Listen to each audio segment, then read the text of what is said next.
Hi everyone, new name here, playing his favorite game, Watch Your Realms.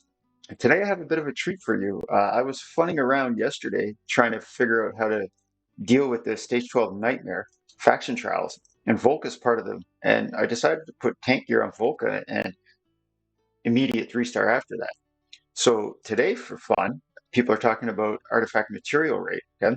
Like I've already cleared this, I kick its butt, and I'm in the 10-second club, and eventually you'll get there as well. But if you look into these recommended lineups, I think I'm down here somewhere. Okay. So disregard Razak. He doesn't go in for anything. He's just in the lineup to give that 5% bonus experience. I have 5 Nightmare people with a Lord. The only Lord I have is Wrath. And Aracha's in here because she's like Arrogance, or she's like Zillitu with her special range. Okay. But she can also take care of a spawn point in one of the corners for you if you have that long of a fight. But Volka's my tank.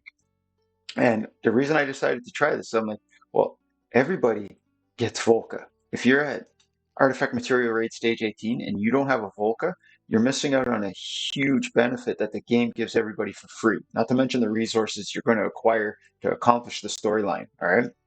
So we're going to go through 1 or 2 tries of this, and I'll show you some strategies that you can have. Excuse me. Now, obviously, I've got very strong heroes and they're in really powerful gear. But you can actually accomplish this if you have to. I don't suggest that you would use Volca for a tank, but I'm showing you that it is possible if you're having issues and then you want to stick like a tank on these corners. However it can work for you, maybe this strategy is the final thing that sets you over to clearing it, and then all of a sudden you're farming stage 18 only with power dominance, okay? So I'm going to put my Vortex down first, only because my Vortex, he's not fast enough on his Rage Regen to get his ultimate up before the boss casts his first AoE swipes. But my Volka and Valeria can survive these swipes. So the boss does, I forget, I think it's 6 total hits. So if you have, the more units you have spread out on the field, excuse me, the less damage done to one unit individually. Okay? So I can't put Wrath down until this guy starts his swipe animation. Okay. And don't worry about what I'm doing with the Volca right now with her ultimate. I'm just, every little bit of damage you can get in early, the better. All right. So I'm saving Valeria's ultimate for after the swipe. So 1 swipe there. Okay. Now Valeria is very low. See how low she is? So when she's starting her ultimate, she's already getting the benefit of that extra damage. Then I stick my Zillitu in, or Zillitu, and she's going to have that ultimate up real quick. Okay. So you can, if you don't have that Wailing Skull artifact that spawned that little purple thing, I would have put Wrath in there and there wouldn't have been anybody that leaked through. But if you're unfamiliar, you know exactly when the boss is going to do his AoE because there's going to be the cast bar. So I'm not going to use my Vortex's ultimate until I see that this cast bar comes up, okay? But what I can do is, you'll see that the left side spawns first. So now I'm going to stick my Abomination over there. So see how he's doing his Death Strike? So I used the Vortex Shield so that most people survive. Then I put down my Salazar Ultimate. All right. So the boss wouldn't have killed anyone if there was what you call it here. Sorry, if there was no leak through on the mobs. All right. But now I'll show you with the Aracha. She'll take care of these mobs, no problem. Okay. So now there's no more spawn issues. And you saw I had room for 1 more hero, so you could stick another tanky DPS like Valkyria, whoever you want right here, okay? So I'm going to let these guys squeak through, obviously. I don't have a choice. And they're going to heal the boss for a little bit. But I am confident now with Salazar's ultimate. I'm just going to wait a second. So the boss is casting. So see how Salazar becomes immune? This is not the suggestible timings for doing what we're doing. I'm just showing you that it's possible with this strategy, okay? And you can see how much damage, extra damage that boss has now. It's got 5 stacks, okay? Now he's got 6, now he's got 7, okay?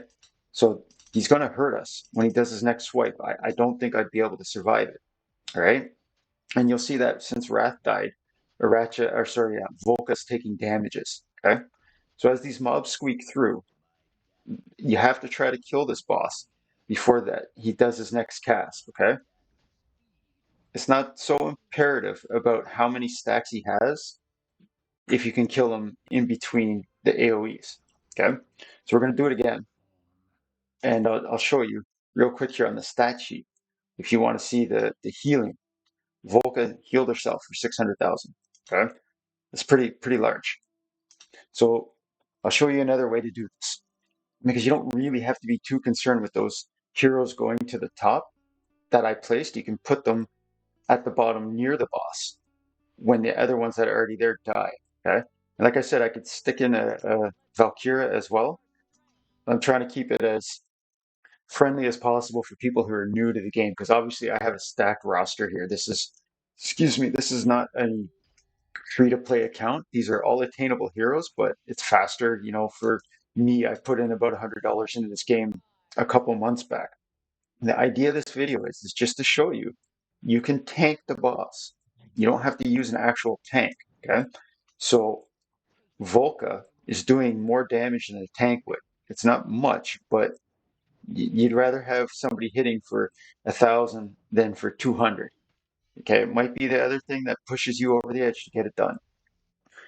Again, I gotta wait for the boss to start the animation, and hopefully the crystal of vileness or whatever it's called won't spawn into this tile again, but it probably will. I think it's kind of designated as that tile on this fight, it seems to be. So as soon as that boss is going to, once his arm goes for the first swipe, I can put my Wrath in.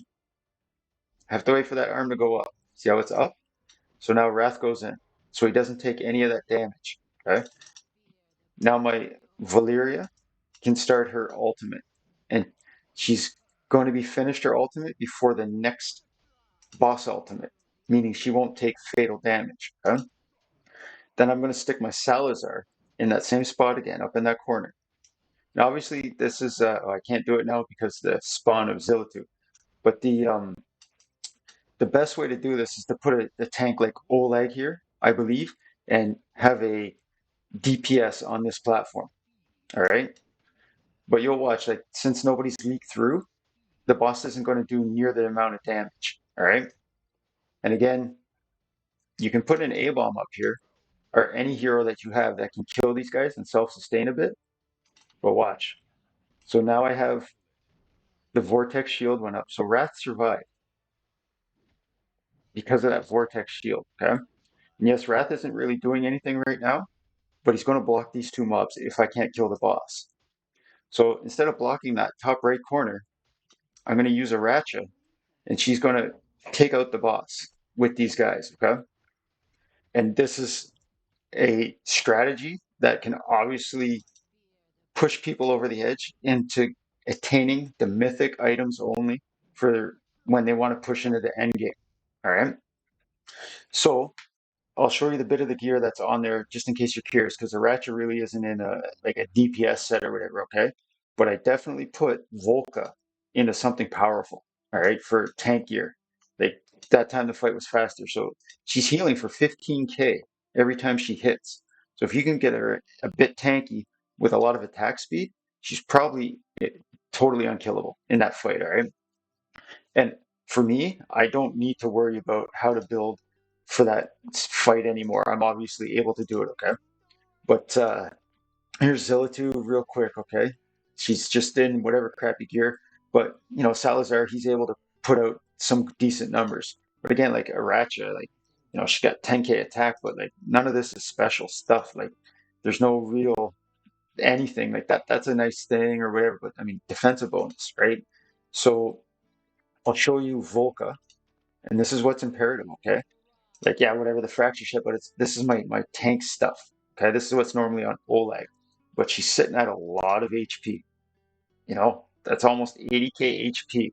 All right, and then this artifact. It's not essentially the block that I want on this fight because your tank can't block those spawning mobs to get to the boss. You have to kill them or block them with other units. But she's healing for almost 1% of 80k every time that she's doing something. Okay. So they're like dealing damage or whatever it is. So when you get to AMR 18, and you're struggling, you're like, my tanks can't survive. Maybe your Volka can. And since it's a Volka, everybody's healing themselves because she's out there. She grants the lifesteal to the team. I hope this video helps you. Enjoy your New Year's. Please don't drink and drive. Play safe. Take care.